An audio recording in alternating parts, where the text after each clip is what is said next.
Welcome dear students to our second session on improving writing skills.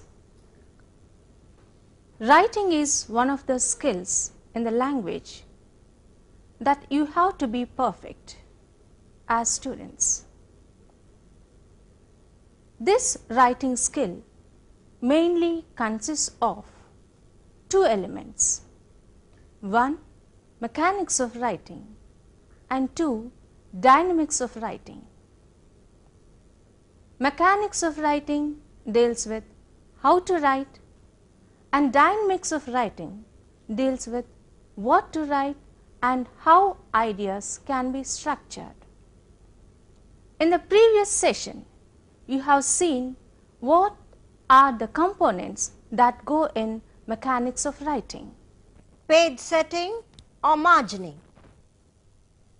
Writing 8 to 10 words per line. Writing at least 24 lines per page. Maintaining a single style of paragraphing, either traditional or modern. Writing neatly. Using the insertion mark while self-correcting.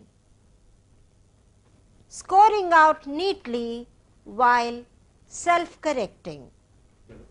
Having briefly seen the mechanics of writing, we shall now see how the content, that what we are going to write, can be structured and its organization. We shall now see the dynamics of writing. What do we mean by dynamics of writing? By dynamics of writing, we mean how to structure ideas and use the language for the writing task. That is, structuring ideas and language. Dynamics of writing means structuring ideas and language. Before we go to the structuring of ideas and use of language, we shall see different types of writings. There are a letter, a circular, a story, or any essay. Whatever may be the form of writing, whether it is a letter, a circular, a story, or an essay, careful planning goes into it. Unlike the speaking skill, which is natural and spontaneous, writing requires conscious effort. As students, you are required to write paragraphs and essays. Before we go to the study of paragraphs and essays, we shall see the main point, that is, the basic unit of understanding in writing is a sentence. A group of sentences forms a paragraph. Let's now study what is a paragraph and how to construct a paragraph. Dear students, here is the paragraph. Read it silently and tell me later what is the meaning given in it.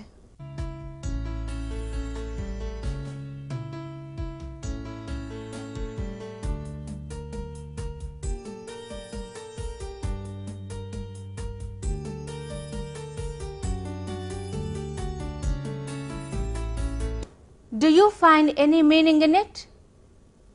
Apparently, this paragraph, a group of sentences, does not make any sense. We shall now see another sample.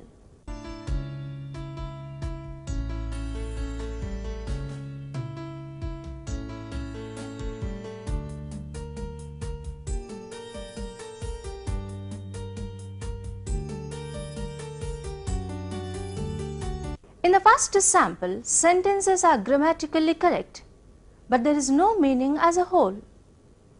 However, in the second sample, we know that the writer wants to tell us about civilization, that is, rural civilization.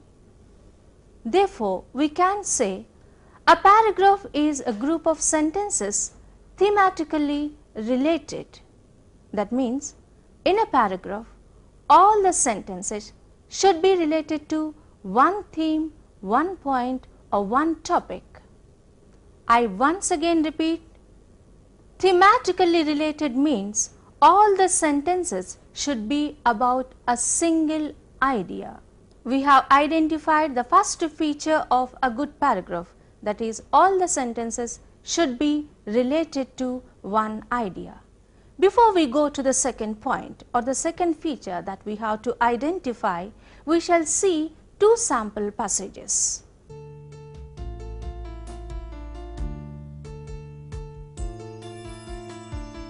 Hope students, you have read the first paragraph silently and got the meaning.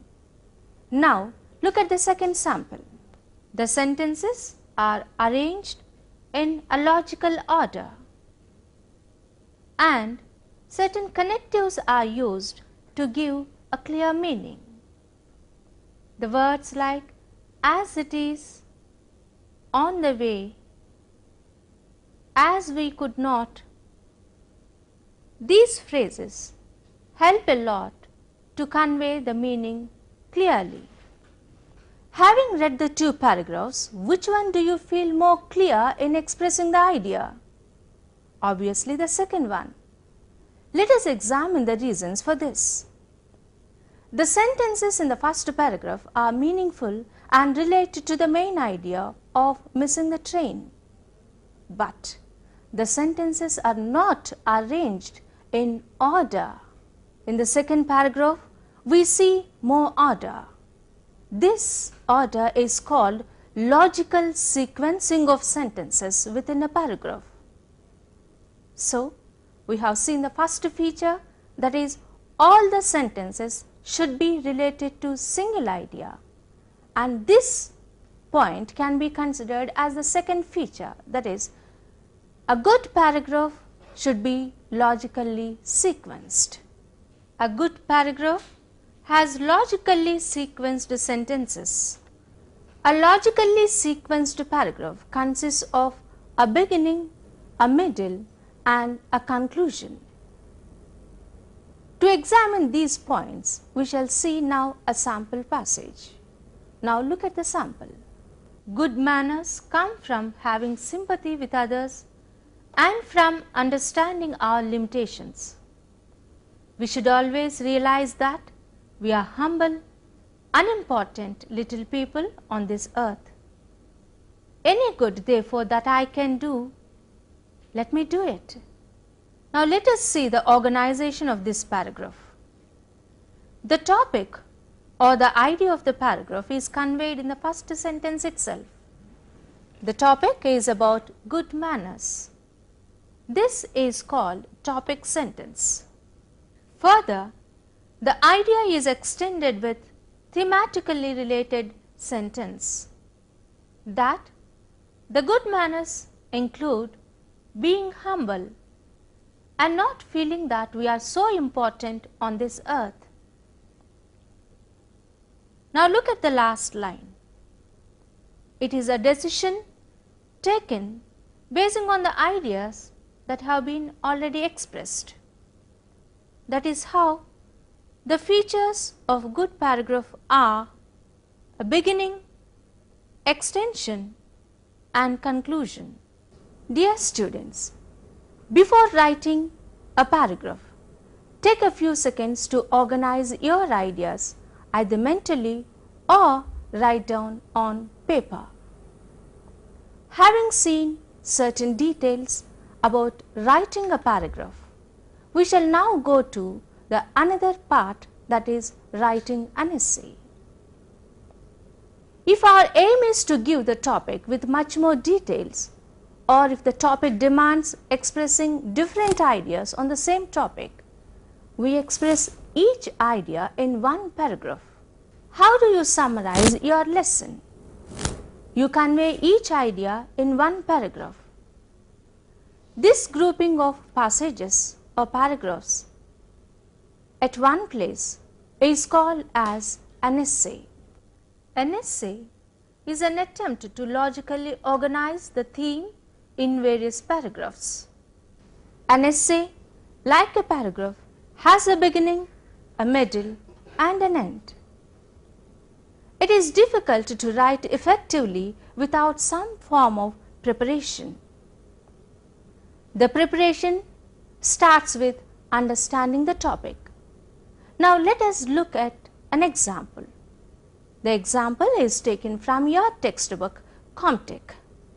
We shall now move on to your lesson 2 students, the first unit. Remember students, the essay should be written with each paragraph dealing with one idea. Let us see the ideas that are given in the first lesson to students. The main ideas that are conveyed in the lesson are: how can students serve the country, purity of personal life, end of knowledge is character, fundamental unity of all religions is truth and innocence, faith in God, serving in villages, and staying away from politics. You have seen very clearly that all the ideas that are given in the lesson are given at different paragraphs. Each paragraph will be dealing with one idea. The content of the essay should be introduced by an introductory paragraph. This introductory paragraph may be briefly about the writer or the general ideas of the content, or defining or describing the topic.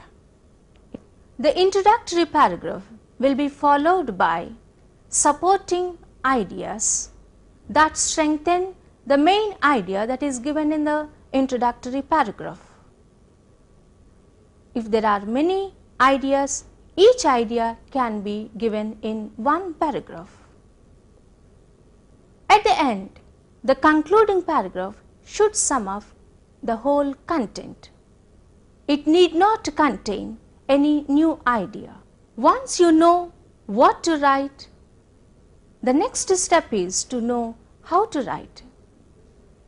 For effective writing, language has to be appropriate to the context, and one should use grammatically correct sentences. That is, one has to pay attention on the structure and check the language.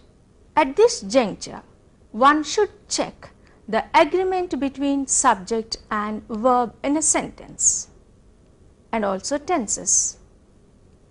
This is not a grammatical class dealing with grammatical items, yet we should see what is meant by an agreement between subject and verb. Agreement between subject and verb means both subject and verb should relate in number. Look at the samples that are provided here. Look at the sentences. Stars shine. Star shines. The verb here agrees with the number of the subject. In the first sentence, the subject is in plural number, so the verb. And in the second sentence, the subject is in singular number, and so the verb. Now observe these samples that are going to appear on the screen.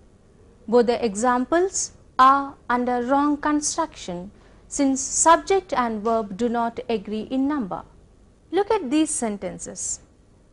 Do you find anything wrong here? If you could not, just check the number of the subject and the number of the verb. Once you check the agreement between subject and verb, the second area to be checked is the tense.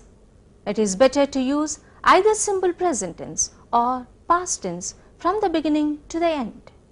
Once you are clear with the thematically related sentences, logical sequence, and structuring of the language for an effective writing, use linkers or connectives that will help you a lot to convey the meaning that you wanted to do. The connecting words and linkers will help us a lot for conveying what is the meaning that we wanted to convey.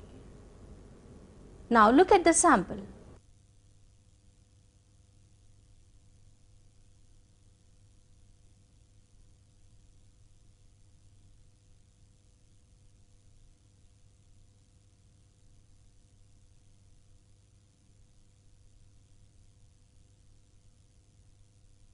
Which paragraph do you find easier? The meaning is very clearly given in the second paragraph. It is because of the supply of the connectives or the linkers.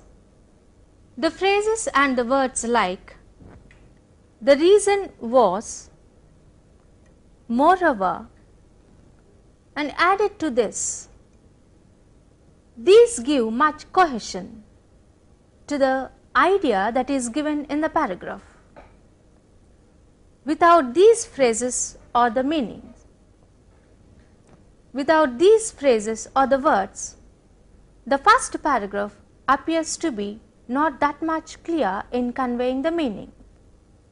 You have seen till now, the students, what are the components that are mainly to go into the construction of a paragraph or an essay. Before summing up, we shall now see the major points that are discussed in this writing session. In the conclusion, the points that we have to remember are that each paragraph or an essay has a beginning, extension of the idea and conclusion. We should remember to use thematically related sentences, logically sequenced and grammatically correct sentences, and lastly, connectives. Students, though we haven't gone with much more details and deeper understanding into how to construct a paragraph or an essay, we have seen the outlined points that are important at your stage. You are required to construct a paragraph and an essay. Remember all the points that are discussed in both the sessions of writing skill and apply them so that you can convey effectively what you wanted to convey. Thank you very much for being with the class. I wish you all the success in the application of these techniques in your writing ability. Thank you.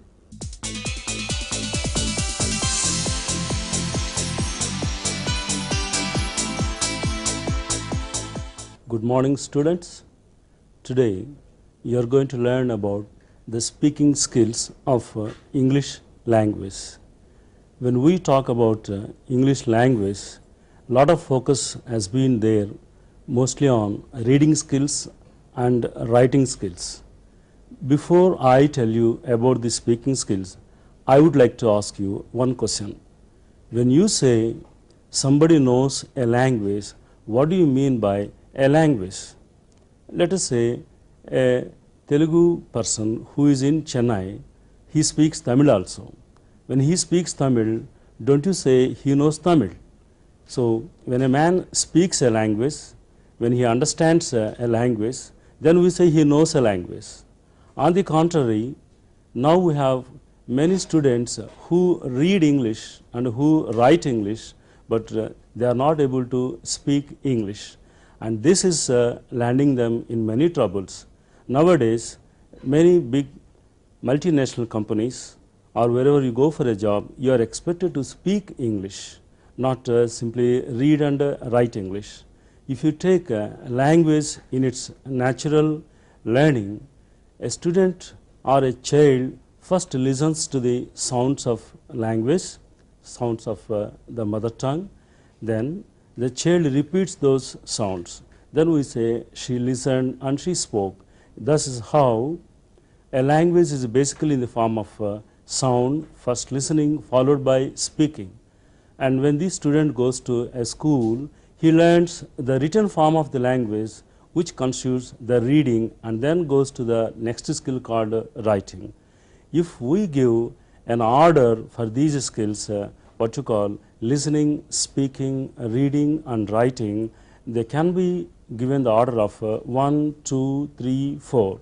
That means you should begin the learning of a language first with listening, then go to speaking, then go to reading, and the last one is writing. But in learning English language, something opposite is happening. You see, a student who begins his learning of English in his place where he doesn't go to an English medium school, he is not exposed to the sounds of English. So he misses the first two skills of listening and speaking. Straight away he begins with reading and writing. That means the 1, 2, 3, 4 order has been reversed into 3, 4, 2, 1, sometimes no 2, no 1. They end up only with 3 and 4. Now the problem is, English speaking is not a problem for the English medium students, because English medium students have a role model in the form of their teacher. When they go to school, they listen to their teachers, whatever they speak. And in their speech, there may be variations, there may be different accents as we have different dialects. But in case of a student who begins in his mother tongue, the primary education, he has never listened to English as it is spoken. So he never got an idea that English is a language. For him, English means simply by hearting essays, learning grammar and reproducing these essays in the examination and getting through the exam. So this makes us a different type of a student is created now. A student who passes English right from his 6th class, he passes English, 7th, 8th, 9th, 10th, intermediate, even in his degree. After spending 6 to 7 years of a study of English, still he is not sure about English. So why the problem is here? The problem is because he has not learned the language in its natural order of listening, speaking, reading and writing. Now, if you go for any job or if you go to any shop, if you want to communicate with any other person who is from other state, what you need is English. But the present system of education, a student is measured in his terms of writing skills. So in his examination, he reproduces the well-prepared essays, grammar and all. With this, he is passing English, but he is not getting a hold on English language. So in this class, I would like to tell you to reorient on the speaking aspect of a language. When we talk about the speaking aspect of language, let us see what is the art of learning. The art of learning any education or any art is, you watch our teacher, what she did. She wrote a letter on the blackboard A and the student simply follows it. So the art of learning is imitation. So in learning spoken English or speaking skills also, what you have to do is listen to when somebody speaks and you follow the same pattern. This is what everybody does in learning another language. Say if you happen to be a student with a Telugu medium background, if you are living in Hyderabad, you must be speaking Hindi also. So you may not be knowing the grammar of Hindi or you may not be knowing the written part of Hindi. You simply listen to Hindi and you speak. And you take a Tamilian who lives in Andhra Pradesh, any part of Andhra Pradesh, he speaks a good amount of Telugu. And how is this possible? So he never learns the Telugu grammar and he never learns the written form of Telugu. He listens to Telugu and he speaks Telugu. Now this is the same thing you have to follow in case of English. So when English is spoken over the TV or on the radio, wherever English is spoken, you just pay attention. That's what you say. You listen to English and then you speak it. When you speak English, you get English. That's all. Well, students, here today we have with us a teacher who is very much interested in learning English language. And let's find out from her what are the problems she is facing in learning English language. What's your name? My name is Varalakshmi. Varalakshmi. You are interested in learning English language. Yes. So, what are the problems you are facing?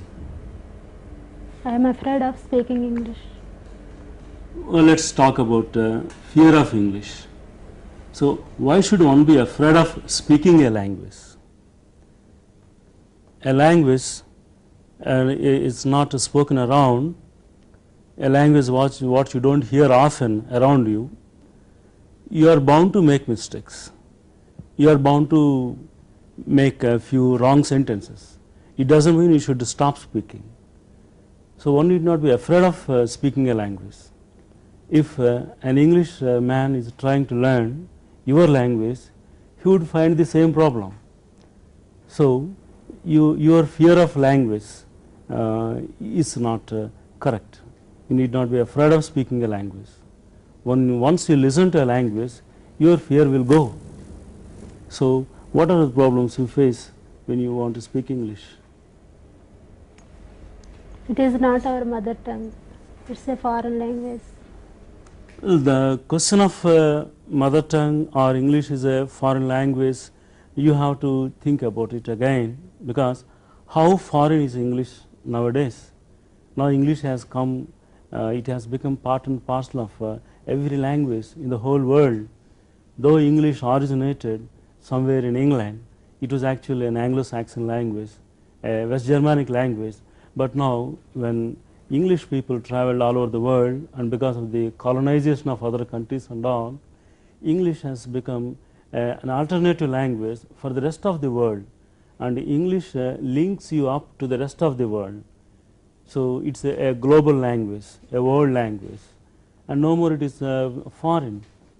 And those people who are speaking English, so for them also English is not their mother tongue, but they are speaking English. They are speaking English very well. So a language need not be a mother tongue if you want to speak it.